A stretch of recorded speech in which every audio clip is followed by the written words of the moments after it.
أما بعد فقد قال الله تعالى في كلامه المجيد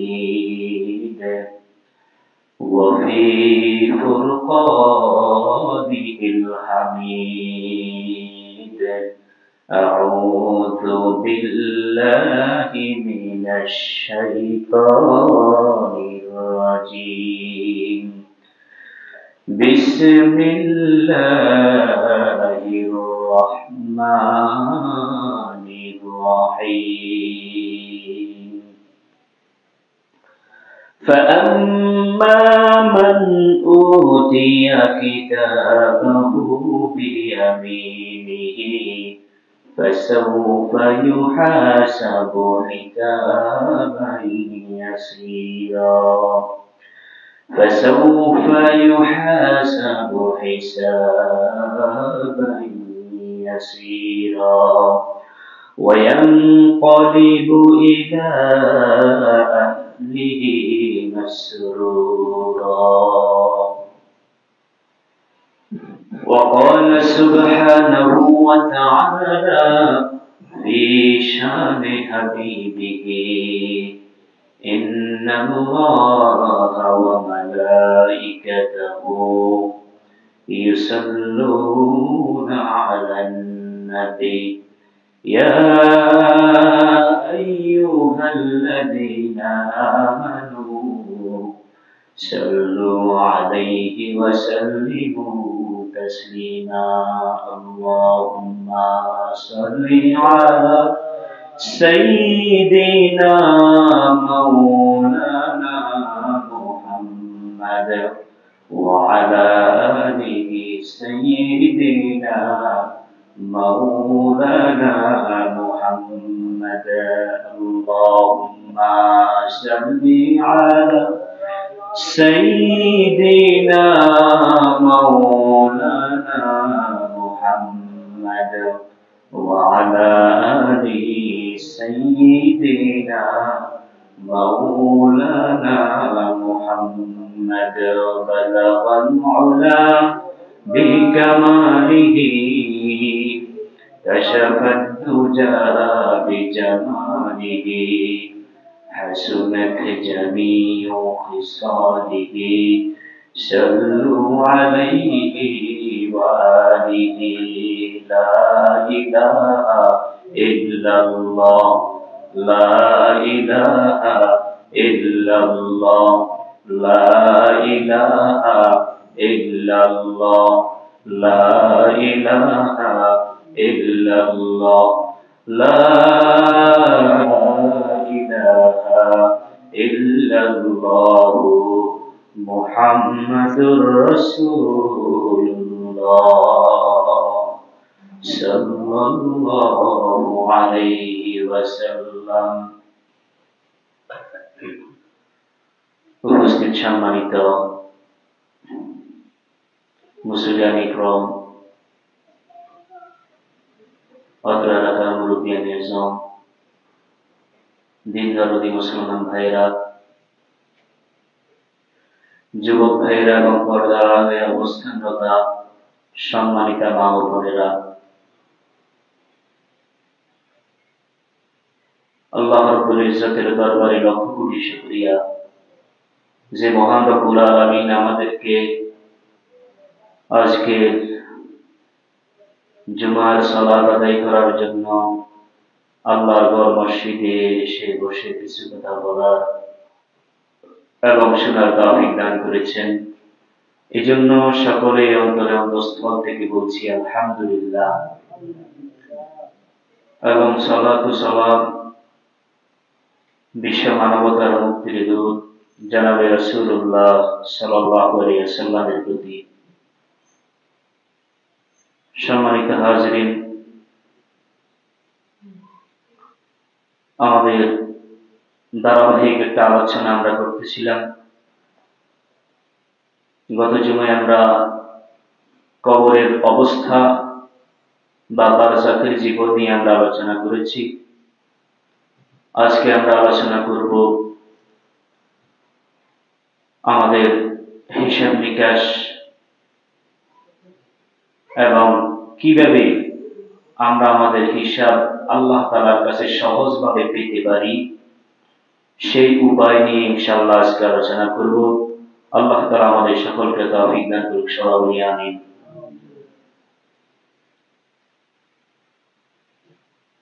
রাসূলুল্লাহ সাল্লাল্লাহু আলাইহি ওয়াসাল্লাম সহ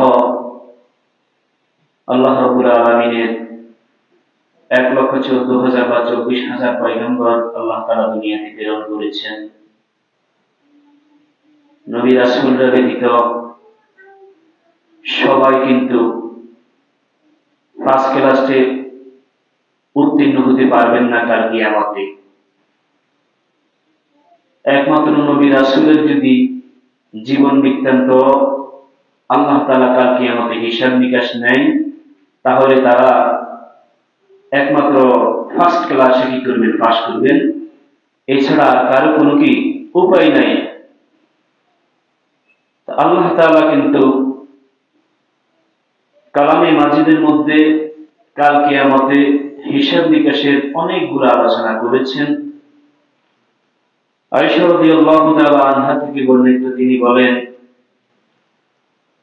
আমি রাসূলুল্লাহ সাল্লাল্লাহু আলাইহি ওয়াসাল্লামকে নিজের কানে বলতে শুনেছি,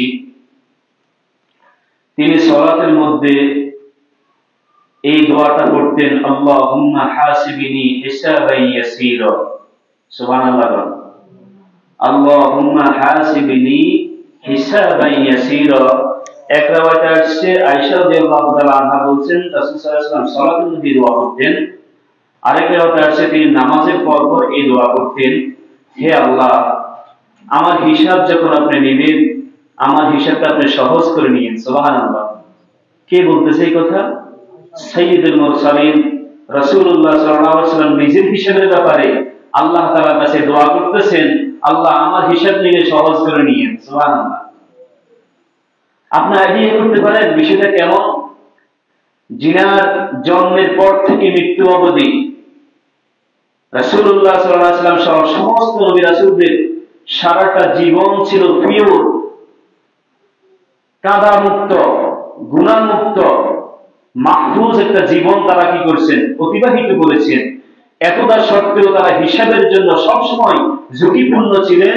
হিসাবের জন্য সবসময় আল্লাহ তাআলার কাছে কি করতেন, দোয়া করতেন, আল্লাহ আমার হিসাব যখন নেবেন সহজ করে নিন। সুবহানাল্লাহ। রাসূলুল্লাহ সাল্লাল্লাহু আলাইহি ওয়াসাল্লাম যখন সালাতের মধ্যে এই দোয়া পড়েছেন, আয়েশা রাদিয়াল্লাহু তাআলা আনহা নিজের কানে শুনেছেন। সালাত শেষ করার পরে আয়েশা রাদিয়াল্লাহু তাআলা আনহা রাসূলুল্লাহ সাল্লাল্লাহু আলাইহি ওয়াসাল্লামকে জিজ্ঞাসা করলেন, ইয়া রাসূলুল্লাহ, ইয়া হাবিবাল্লাহ, আমি আপনাকে সালাত অবস্থায় এই দোয়া করতে দেখেছি, কিন্তু আমি বুঝি না হিসাব আবার সহজ হয় কেমনে। সুবহানাল্লাহ। আমার ভাইরা, দুনিয়াতে যদি আপনি একটা মসজিদ কমিটির মধ্যে থাকেন, মসজিদের কিছু হিসাব নিকাশ আছে না নাই? এই হিসাব নিকাশ করার সময় হিসাব নিকাশ অঙ্কে যোগ হলে যোগ করে, বিয়োগ হলে বিয়োগ করে, এটাকে সহজ করা যায় নাকি? আয়েশা রাদিয়াল্লাহু তাআলা আনহা বললেন, ইয়া রাসূলুল্লাহ, হিসাব তো হিসাব আবার সহজ কিভাবে করে? তখন রাসূলুল্লাহ সাল্লাল্লাহু আলাইহি ওয়াসাল্লাম বললেন, ও আয়েশা, কাল কিয়ামতে আল্লাহ তাআলা প্রত্যেকটা মানুষের দুনিয়ার জীবনের কৃত গুনাহের সমস্ত আমলনামা আল্লাহ তাআলা প্রত্যেকের হাতে ধরিয়ে দিবেন। সুবহানাল্লাহ। প্রত্যেকের দুনিয়ার সমস্ত গুনাহের যে খাতা, যে ভলিউম, আল্লাহ তাআলা প্রত্যেকের হাতে সেটা ধরিয়ে দিবেন। বলবেন, দেখো ও আয়েশা, আল্লাহ তাআলা যখন সমস্ত মানুষদেরকে তার কৃতকর্মের খাতা তার হাতে ধরিয়ে দিবেন, এখন বলবেন, তুমি দেখো তোমার আমলনামা, তোমার কৃতকর্ম তুমি দেখো। বলে আল্লাহ তাআলা তখন কিছু সংখ্যক মানুষকে আল্লাহ তাআলা মাফ করে, নিজের দয়ায় মাফ করে আল্লাহ তাআলা বেহেশত দিয়ে দিবেন। সুবহানাল্লাহ। তাহলে আমার ভাইয়েরা, সহজটা কোথায় হলো? সহজটা হলো এখানে।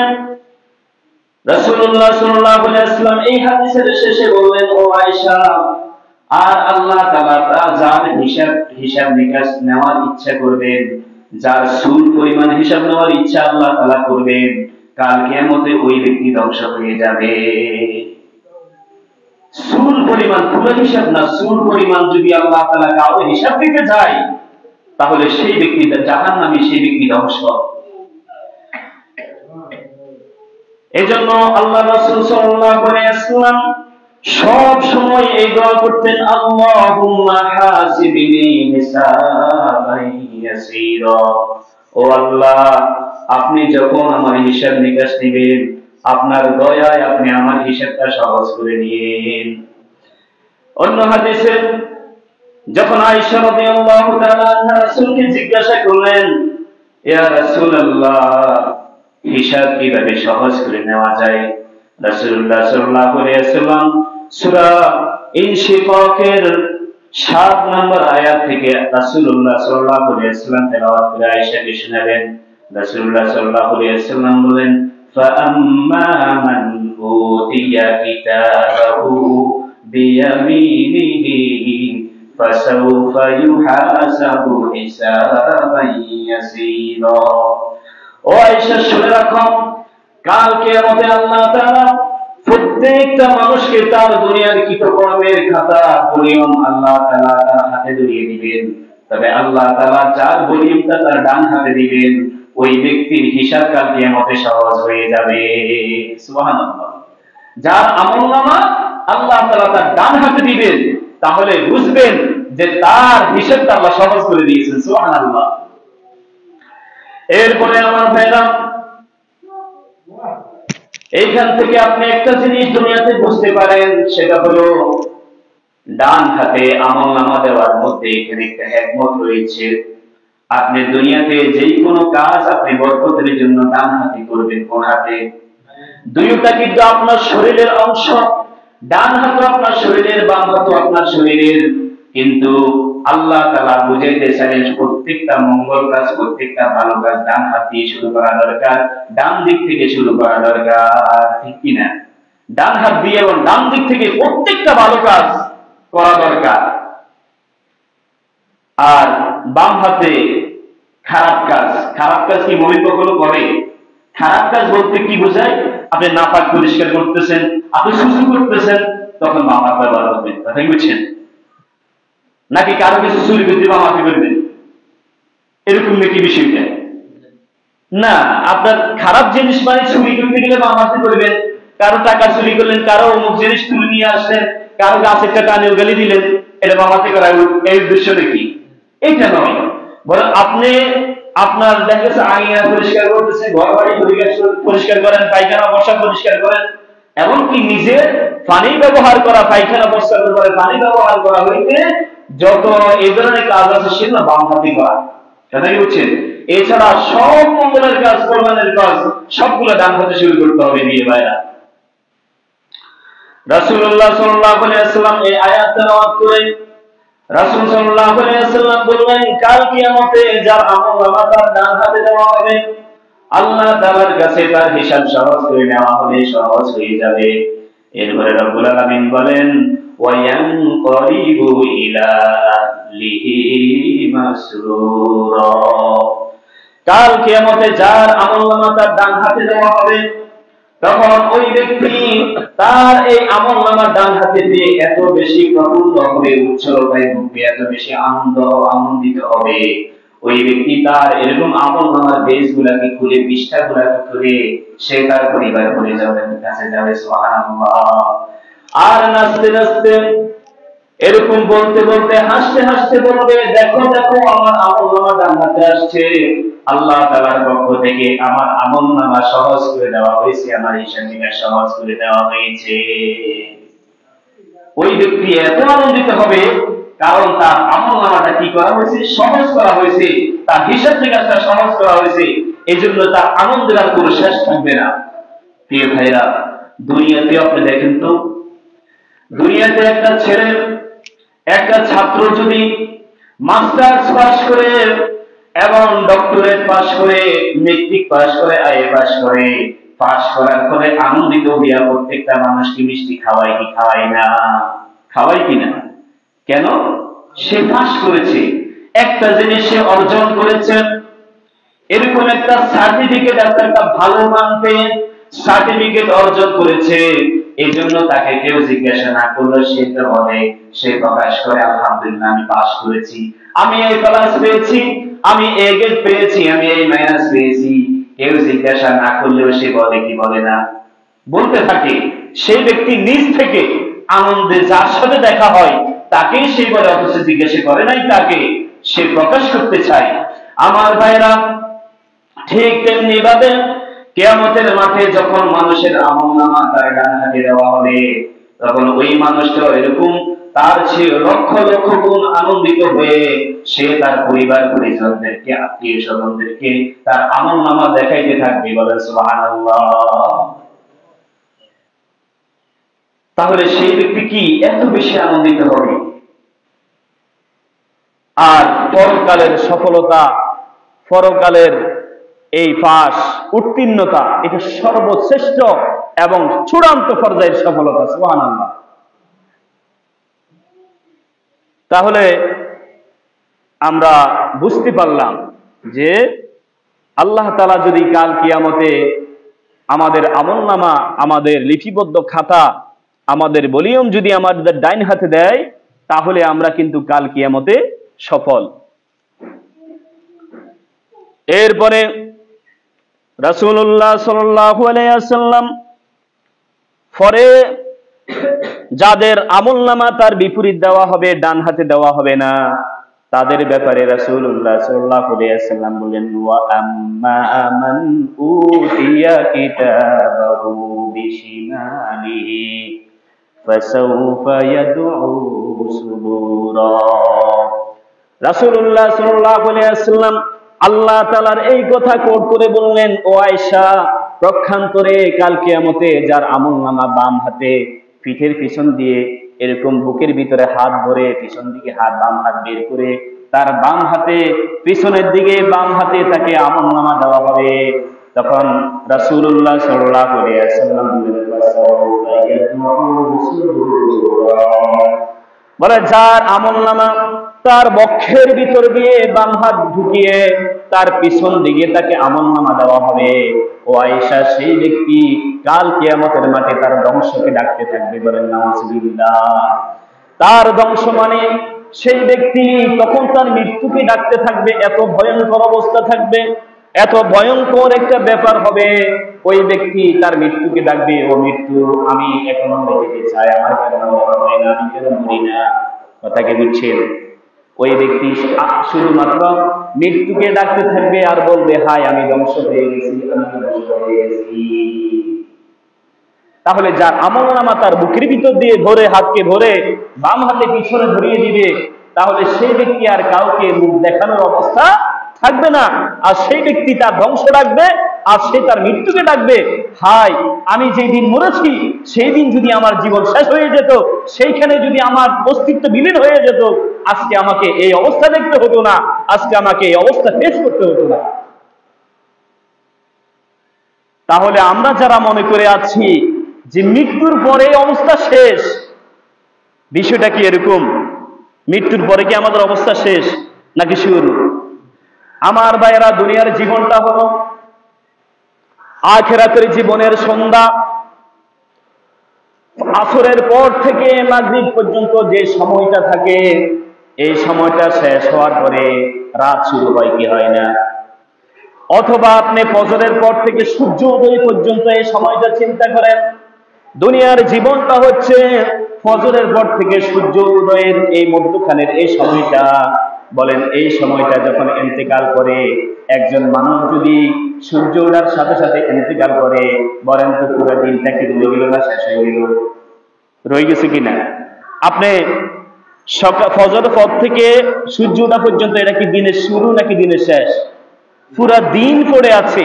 আমাদের দুনিয়ার হায়াতটা হচ্ছে এরকম যে আমরা ফজরের পর থেকে সূর্য উদয়ের মধ্যখানবর্তী এই সময়টা, এই মাত্র এই সুযোগ সময়টা, অল্প সময়টা, এটা হচ্ছে আমাদের দুনিয়ার হায়াত। যখন আমরা মরবো বুঝতে হবে আমরা সূর্য উদয়ের শুরুতে মরছি, পুরা দিন এখনো বাকি রয়ে গেছে। তাহলে মরার সাথে সাথে কিন্তু আমাদের জীবন শেষ নয়। ওই ব্যক্তি, যেই ব্যক্তির আমলনামা তার পিঠের দিক থেকে পিছনের দিকে বাম হাতে ধরিয়ে দিবে, সেই ব্যক্তি বলবে, হায় রে, আমি যদি মরার সাথে সাথে আমার জীবনের চ্যাপ্টা শেষ হয়ে যেত, তাহলে সম্ভবত আমি বেঁচে যেতাম। আমি কেন আমার জীবনটা তখন শেষ হয়ে গেল না, মরার সাথে সাথে আমার অস্তিত্বটা কেন শেষ হয়ে গেল না? সেই ব্যক্তি এরকম হাহাকার করবে আর নিজের ধ্বংসকে ডাকবে, নিজের মৃত্যুকে ডাকবে। এখন যদি আমি মরে যেতাম তাহলে কত ভালো হইতো। বলেন তো, মৃত্যু একবার না কয়বার? একবার, মরার পর আর কোনো মৌত আছে? আর কোনো মর নাই। আপনার যে ব্যক্তি শুরু থেকে শেষ পর্যন্ত জাহান্নামে জ্বলবে, সেই ব্যক্তিকেও ফুটতে ফুটতে আঙ্গার হয়ে যাবে, কয়লা হয়ে যাবে, ছাই হয়ে যাবে, তারপরে তার মরণ হবে না।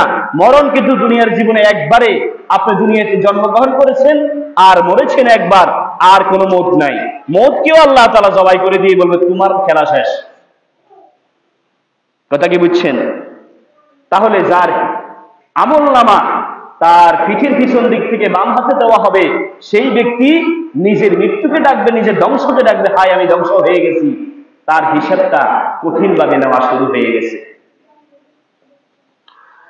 এরপরে আল্লাহ তাআলা বলেন, ওয়ায়াসলা সাঈরা, চূড়ান্ত পর্যায়ে আল্লাহ তাআলা তাকে জাহান্নামে দাখিল করে দিবে। বলেন নাউযুবিল্লাহ।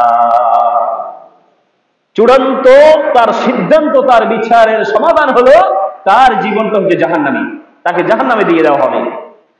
এরপরে সেই ব্যক্তি কাল কিয়ামতে বলবে, ওয়া ইন্নাহু কানা ফি আহলিহি মাসরুরা। সেই ব্যক্তি সেইখানে চিন্তা করবে এবং বলবে, হায় রে, আমি আমার দুনিয়াতে আমার পরিবার পরিজনের মধ্যে কত শান্তিতে ছিলাম, কত সুখে ছিলাম। আমি যে একদিন মরা লাগবে, আমি যে একদিন মরার পরে আমাকে আল্লাহ তাআলার হিসাবের কাঠগড়ায় দাঁড় করাবে, সেই অবস্থা থেকে, সেই চিন্তা থেকে সব সময় আমি উদাসীন ছিলাম। সেই কখনো চিন্তাও করে নাই যে আমাকে মৃত্যুবরণ করতে হবে, মরণের পরবর্তী একটা জীবন আছে, মৃত্যু পরবর্তীকালীন হিসাব নিকাশ আল্লাহর দরবারে দাঁড়াতে হবে, এই চিন্তা তার কখনো ছিল না। এজন্য সে বলে, আমি দুনিয়াতে আমার পরিবার পরিজনদের ভিতরে কত সুখে ছিলাম। এমনও মা বাপ আছে যারা নিজের সন্তানদেরকে ফজরের সময় ঘুম থেকে জাগা না। কেন জাগা না? কারণ হচ্ছে তাকে যদি জাগিয়ে দেয়, তাহলে সেই সন্তান যদি আমাকে বৃদ্ধ অবস্থায় না খাওয়ায়, আমাকে বৃদ্ধ অবস্থায় আমার দেখভাল না করে, দেখাশোনা না করে, আমার ভরণ পোষণ যদি সে বৃদ্ধকালে না দেয়, এই জন্য তার সন্তানটাকে বলে না, সে ঢাকা থেকে আসছে, তাকে ঘুমাইতে দাও, তাকে ঘুম থেকে উঠাইও না নামাজের জন্য। এরকম মা বাবা আছে না নাই? এই জন্য সেই সন্তান তার মাতা পিতার কাছে কত ভালো ছিল, দুনিয়াতে কত শান্তিতে ছিল, কিন্তু কাল কিয়ামতে সে আফসোস করবে, আমি আমার দুনিয়াতে আমি আমার পরিবার পরিজনদের কাছে কত সুখী ছিলাম, কিন্তু আজকে আমার আমলনামা যখন পিঠে বাম হাতে দিল, এই আমলনামা নিয়ে আমি তাদের সামনে দাঁড়াইতেও লজ্জাবোধ করি। তার মানে সে ধ্বংস, তার জাহান্নাম শুরু হয়ে গেছে। প্রিয় ভাইয়েরা, তাহলে মৃত্যু পরবর্তী বারজাখের জীবনের পরে যখন আল্লাহ তাআলা প্রতিটি মানুষকে হাসরের মাঠে, এই কবরের জীবন থেকে, যে যেইখানে শুয়ে আছে, যার মৃত্যু যেইখানে হয়েছে, যাকে যেইখানে কবর দিছে, আল্লাহ তাআলা সবাইকে বলবেন, তোমরা সবাই দাঁড়িয়ে যাও। এরকম প্রত্যেকটা মানুষ নিজের জামা কাপড় ছাড়া, সম্পূর্ণ উলঙ্গ পুরুষ মহিলা সমস্ত মানুষ আল্লাহ তাআলার মাহশারে, হাসরের ময়দানে এরকম কি হয়ে যাবে, হিসাব নেওয়ার জন্য সব প্রস্তুত হয়ে যাবে। সুবহানাল্লাহ। তাহলে সেই দিন আমাদের অবস্থাটা কেমন হবে সেটা নিয়েও আমি আলোচনা করেছি। তাহলে আমাদেরকে রাসূলুল্লাহ সাল্লাল্লাহু আলাইহি ওয়াসাল্লামের সুন্নাত মোতাবেক সব সময় এই দোয়া, নামাজের ভিতরে, নামাজের বাহিরে এই দোয়া করতে হবে, আল্লাহুম্মা হাসিবনি হিসাবান ইয়াসীরা। ও আল্লাহ, যখন আপনি আমার থেকে হিসাব নেবেন, আমার হিসাবটা আপনি সহজ করে দিবেন। এই দোয়া সব সময় করতে হবে। নামাজের পরে যখন সময় পাবেন, আল্লাহ তাআলার কাছে এই দোয়া করবেন, আল্লাহ আমার হিসাব সহজ করে নিন, আল্লাহ কাল কিয়ামতে আমার হিসাবটা সহজ করে নিন। তাহলে এই দোয়া আপনি করবেন, প্রথম আমল হচ্ছে আপনার এটা। কিন্তু রাসূলুল্লাহ সাল্লাল্লাহু আলাইহি ওয়াসাল্লাম এই দোয়া করেছেন, এই দোয়া শিখিয়েছেন যে তোমরা সবসময় আল্লাহর কাছে দোয়া করো, আল্লাহ কাল কিয়ামতে আমার হিসাবটা আপনি সহজ করে নিন। এই দোয়া করে রাসূল সাল্লাল্লাহু আলাইহি ওয়াসাল্লাম আরো কিছু ফর্মুলা দিয়েছেন। যদি কোনো মানুষ চায় যে আল্লাহ তাআলা কাল কিয়ামতে তার হিসাবটা সহজ করে নেন, তাহলে তাকে আরো কিছু আমল আছে। বুখারী মুসলিম সহ সহিহ সিত্তার সমস্ত হাদিসের ভিতরে এই হাদিস আছে। হাদিসটি আবু হুরায়রা রাদিয়াল্লাহু তাআলা আনহু থেকে বর্ণিত। তিনি বলেন, রাসূলুল্লাহ সাল্লাল্লাহু আলাইহি ওয়াসাল্লামকে আয়েশা রাদিয়াল্লাহু তাআলা আনহা জিজ্ঞাসা করছেন, ইয়া রাসূলুল্লাহ, হিসাব তো হিসাব, এটা আবার সহজ করে কিভাবে নেয়? তখন রাসূলুল্লাহ সাল্লাল্লাহু আলাইহি ওয়াসাল্লাম এই দোয়া বলার পরে আরো 3টা আমলের কথা বলছে। কোন ব্যক্তি যদি চায় যে কাল কিয়ামতে তার হিসাবটা আল্লাহ সহজ করে নেক, তাহলে তার 1 নম্বর কাজ হচ্ছে, সেই ব্যক্তি যেই সমস্ত মানুষ তাকে গলা ধাক্কা দেয়, মানুষ তাকে কখনোই দান করে না, সব সময় তাকে মাহরুম করে, এরকম ব্যক্তিকে নিজে যাইয়া দান করবে। সুবহানাল্লাহ। মানে আমাকে সব সময় মানুষ মাহরুম করে, এমন একজন মানুষ আছে যে আমাকে কখনোই কিছু দান করে না, খয়রাত করে না, অথচ হতেও পারে আমাকে দেখতেও পারে না, এরকম একজন মানুষ বলে, এমন যদি কোনো মানুষ থাকে সেই ব্যক্তিকে তুমি দান করো। কি করো? যে ব্যক্তি সব সময় তোমাকে মাহরুম করতো, সব সময় তোমাকে গলা ধাক্কা দিত, তোমাকে কোনো মূল্যায়নই করতো না, কখনো তোমার দুঃখে সুখে সে শেয়ার করতো না, এরকম একজন মানুষ, তাকে তুমি দান করো। 1 নম্বর আমল। কিন্তু আমাদের মধ্যে এমনও মন মানসিকতার লোক আছে যারা তেলা মাথায় তেল মাখে, আছে না নাই?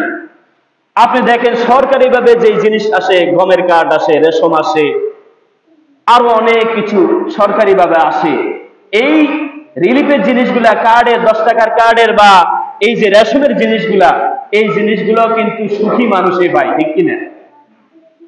যার আছে তাকে দেয়। এর নাম হচ্ছে তেলা মাথায়, যার মাথায় তেল আছে তার মাথায় আরো তেল দেয়।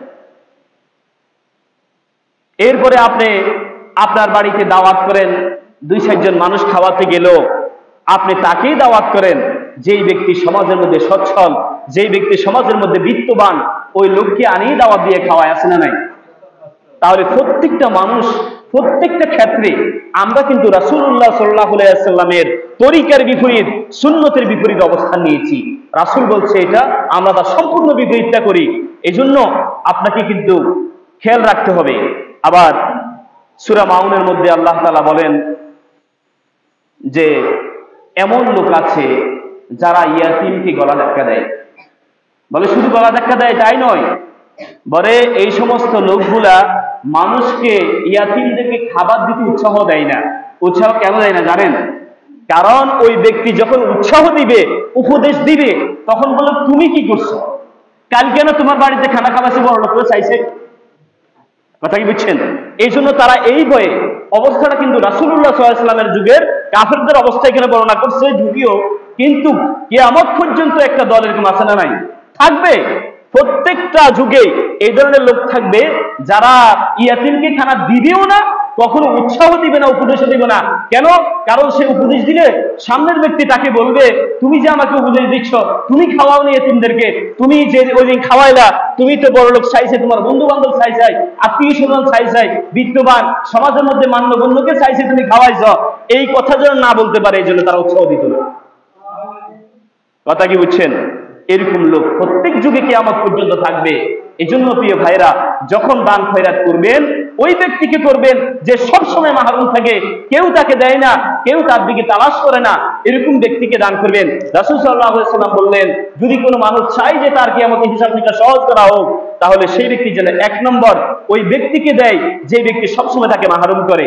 ওই ব্যক্তিকে নিজে ইচ্ছাকৃত যায় যে তুমি তো আমাকে কোনো সময় দাও নাই, মনে মনে রাখছি, কোনো সময় দাও নাই, না, এখানে ইগো টানা যাবে না, অহংকার টানা যাবে না, শত্রুতা টানা যাবে না, এরকম তাদের মধ্যে কোনো প্রকার সম্পর্ক ছেদ না করে ওই ব্যক্তিকে তুমি নিজে দান করো, তাহলে তুমি প্রথম পদক্ষেপ আগাইলা।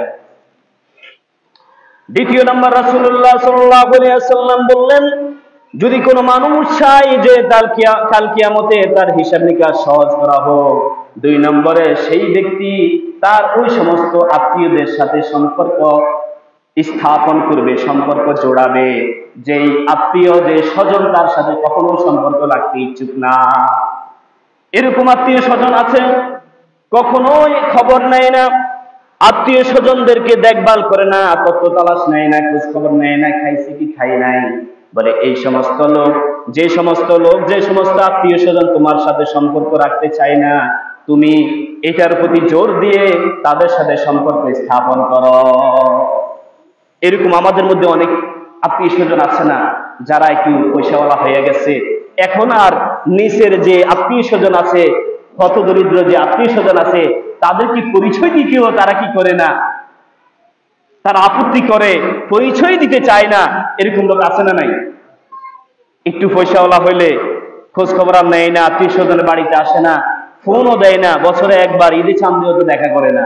এরকম আত্মীয় স্বজন আছে না নাই? রাসূল বলেছেন, এরকম আত্মীয় স্বজন যে তোমার সাথে সম্পর্ক রাখতে চায় না, তুমি তার সম্পর্কটাকে জোড়া লাগানোর জন্য প্রতিনিয়ত চেষ্টা করে যাও, জোড়া লাগানোর জন্য সম্পর্ক স্থাপন করতে থাকো। আমার জ্যাঠাতো ভাই একদিন ফোন দিয়েছি, দেওয়ার পরে আমি বললাম যে ওই বড় জ্যাঠাদের বাড়ি দিয়ে যাই, ঈদে একটু ঘুরে আসিও। তো সেই বললো, সে তো আমাদের তো তালাশ নেয় না, সে আমাদের খোঁজ খবর নেয় না, তারা তো আসে না, আমাদের কি ঠেকা হইলো, আমরা যাবো। নিজের জায়গাতে ফকির হইল, অহংকার সবার আছে না নাই? অহংকার সবার আছে তো, ইগো সবার আছে, অহংকার সবার আছে। দৌড়ি যাইতো হারে না, গইয়ে হইলেও যাইব, অহংকারের কারণে গড়ায় গড়ায় হইলেও কি করবো, হামাগুড়ি দিয়ে হইলেও যাইব। আমি বললাম, রাসূলুল্লাহ সাল্লাল্লাহু আলাইহি ওয়াসাল্লাম তো এই ব্যাপারেই বলেছে যে এরকম আত্মীয় যারা তোমার সাথে সম্পর্ক রাখতে চায় না, সব সময় তাদের সাথে সম্পর্কটা জোড়া লাগায় রাখার জন্য সব সময় এরকম চেষ্টা করে যাওয়া। এটাই হচ্ছে আল্লাহ রাসূলের ইবাদত। সম্পর্ক বজায় রাখার মূল ইবাদতটা হচ্ছে এই জায়গা। যেই ব্যক্তি আপনার সাথে সব সময় সম্পর্ক রাখে, সেইখানে সম্পর্ক জোড়া করার কিছু আছে নাকি? সম্পর্ক জোড়াবেন ওই জায়গায় যেখানে দুই পক্ষ দুই দিকে ফিরে থাকে, ওই জায়গায় তো সম্পর্ক স্থাপন করবেন। যারা সব সময় দেখতে আসে, সেখানে সম্পর্কটা তো আছে, সেখানে জোড়া লাগানোর কিছু নাই।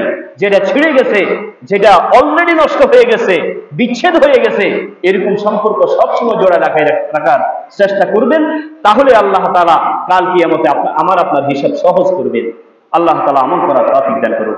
3 নম্বর হলো, রাসূলুল্লাহ সাল্লাল্লাহু আলাইহি ওয়াসাল্লাম বললেন যে ওই ব্যক্তির সাথে সব সময় ভালো সম্পর্ক রাখবে এবং ক্ষমা করবে যেই ব্যক্তি সব সময় তোমার উপর জুলুম করে। যেই ব্যক্তি জুলুম করে, যার প্রতিবেশী এবং পাড়া প্রতিবেশীর একটা সংজ্ঞা আছে। ইবনুল কাইয়্যিম জাওযী রাহিমাহুল্লাহ বলেন, প্রতিবেশী বলতে কি বুঝো? প্রতিবেশী হচ্ছে তোমার ঘর থেকে, তোমার ঘরের উত্তরে 50 ঘর, তোমার ঘরের দক্ষিণে 50 ঘর, তোমার ঘরের পূর্ব এবং পশ্চিমেও 50 ঘর করে এই পুরো এরিয়াটা হচ্ছে তোমার প্রতিবেশী। যদি কখনো তোমার খাওয়ানো লাগতে পারে, তাহলে তুমি সর্বপ্রথম তোমার প্রতিবেশীদেরকে খাওয়াইও, প্রতিবেশীদেরকে সর্বপ্রথম তুমি চিকিৎসা করিও, প্রতিবেশীদেরকে সর্বপ্রথম তুমি দেখতে যাইও অসুস্থ হলে। তাহলে চতুর্দিকে 50 ঘর, এই পুরোটা হচ্ছে আমার আপনার প্রতিবেশী। আর আল্লামা সুয়ুতী রাহিমাহুল্লাহ বলে প্রতিবেশী যেই কোনো মানুষ হওয়ার অধিকার রাখে না। প্রতিবেশী হচ্ছে সেই ব্যক্তি, যেই ব্যক্তি তোমার মহল্লার মধ্যে ফজরের নামাজ তোমার সাথে জামাতে পড়ে, সেই ব্যক্তি কেবলমাত্র তোমার প্রতিবেশী। সুবহানাল্লাহ। যেই সেই লোক মুসলমানের প্রতিবেশী হতে পারে না, যেই সেই লোক তোমার প্রতিবেশী নয়। তোমার প্রতিবেশী হচ্ছে সেই ব্যক্তি, যেই ব্যক্তি ফজরের নামাজ একসাথে পড়ে, সেই ব্যক্তি 50 ঘর পরে হইলো তাকে প্রতিবেশী মেনে নিও। যদি খাওয়ানো লাগতে পারে ওই ব্যক্তিকে খাওয়াও, যদি পড়ানো লাগতে পারে, ভরণ পোষণ দেওয়া লাগতে পারে, ওই ব্যক্তিকে দিও, এবং অসুস্থ হলে ওই ব্যক্তিকে দেখতে যাইও। তাহলে এমন ব্যক্তি, যেই ব্যক্তি জুলুম করে আমার উপর, ওই ব্যক্তিকে উদার মনে, মন খুলে তাকে আত্মার থেকে মাফ করে দিও, ক্ষমা করে দিও। তাহলে কাল কিয়ামতে আল্লাহ তাআলা তোমার হিসাব সহজ করবেন এবং তোমাকে ক্ষমা করে আল্লাহ তাআলা জান্নাতের জন্য কবুল করবেন। সুবহানাল্লাহ। তাহলে আমার ভাইয়েরা, কাল কিয়ামতে হিসাব নিকাশ সহজ করার জন্য আমি 4টি উপকরণ আলোচনা করলাম। 1, রাসূলুল্লাহ সাল্লাল্লাহু আলাইহি ওয়াসাল্লাম নামাজ এবং নামাজের বাহিরে আল্লাহুম্মা হাসিবিনি হিসাবান ইয়াসীরা এই দোয়া করতেন। 2 নম্বর, আত্মীয়তার সম্পর্ক বজায় রাখা, স্থাপন করা, ভেঙে যাওয়া আত্মীয়তা স্থাপন করা, এটা হচ্ছে 2। 3 নম্বর হচ্ছে আপনার যেই ব্যক্তি জুলুম করে সেই ব্যক্তিকে নিজ আগ্রহে ওই ব্যক্তিকে কি করে দেওয়া, মাফ করে দেওয়া। নিজ আগ্রহে সব সময় যত কষ্ট আছে সব কষ্ট ধুয়ে মুছে এরকম ব্যক্তি যে জুলুম করে সব সময়, ওই ব্যক্তিকে মাফ করে দেওয়া, এটাও আপনার কাল কিয়ামতে কি করা, হিসাব নিকাশ সহজ করার জন্য আল্লাহ তাআলা এটা কাজ করবে। 3 নম্বর হচ্ছে বঞ্চিত লোক, যেই লোক কখনো আপনাকে দেয় নাই, আপনি তাকে আগ্রহ করে নিজ থেকে দান করবেন, তাকে সহযোগিতা করবেন, কল্যাণের কাজে সহযোগিতা করতে সব সময় ওই ব্যক্তিকে, যেই ব্যক্তি আপনাকে মাহরুম করেছে, কখনো আপনাকে প্রাধান্য দেয় নাই, এমন ব্যক্তিকে দিলে তার আকলও বাড়ে। কি বাড়ে? আকলও বাড়ে। এই ব্যক্তিকে তো আমি কোনো সময় দিলাম না, দেখছো এই ব্যক্তি যখন দেওয়ার, আমি একটু বিপদে পড়েছি, আমার একটু দরকার হয়েছে, সর্বপ্রথম এগিয়ে আসছে ওই লোকটা, যাকে আমি সবসময় খারাপ জানতাম, ওই লোকটা আমার বিপদে আগে আসছে। বলেন তার আকল হবে কি হবে না? তার জ্ঞান বাড়বে কি বাড়বে না? তাহলে এরকম ব্যক্তিদেরকে, যারা সবসময় আমাদেরকে মাহরুম করে, আমাদেরকে গণায় ধরে না, এরকম ব্যক্তিকে জ্ঞান খাড়িয়ে দান করবেন, খয়রাত করবেন, সুযোগ সুবিধায় তাদেরকে সাহায্য করবেন, তাদেরকে একটু কল্যাণের কাজে তাদেরকে আপনি এগিয়ে দিলেন, এটা আমরে বিল মারুফ নাহি আনিল মুনকারের কাজ করবে। যে সেই ব্যক্তিকে আপনি একটা সৎ কাজের প্রতি একটা উৎসাহ দিলেন, মাইকটা কিন্তু বেইনের হয়েছে আর কি। তাহলে এই 4টি উপকরণ আপনি যদি চান আপনার কিয়ামতের মাঠে হিসাব সহজ করতে, এই 4টি উপকরণ আপনি বজায় রাখবেন এবং কন্টিনিউয়াসলি যতদিন দুনিয়াতে বাঁচবেন এই 4টা জিনিসের প্রতি গুরুত্ব দিবেন। এছাড়াও এই হাদিসের ফজিলতে রাসূলুল্লাহ সাল্লাল্লাহু আলাইহি ওয়াসাল্লাম একবারে টনটনে হাদিস, বুখারীর হাদিস, রাসূল বলেছেন কোন ব্যক্তি যদি চায় যে তার হায়াত বৃদ্ধি করা হোক এবং তাকে আল্লাহ তাআলা প্রচুর ধন সম্পদ দান করুক, তাহলে সেই ব্যক্তি 1 নম্বর কাজ করবে, আত্মীয়তার সম্পর্ক বজায় রাখবে। 2 নম্বর হচ্ছে কোরআন তেলাওয়াত করবে। কি করবে?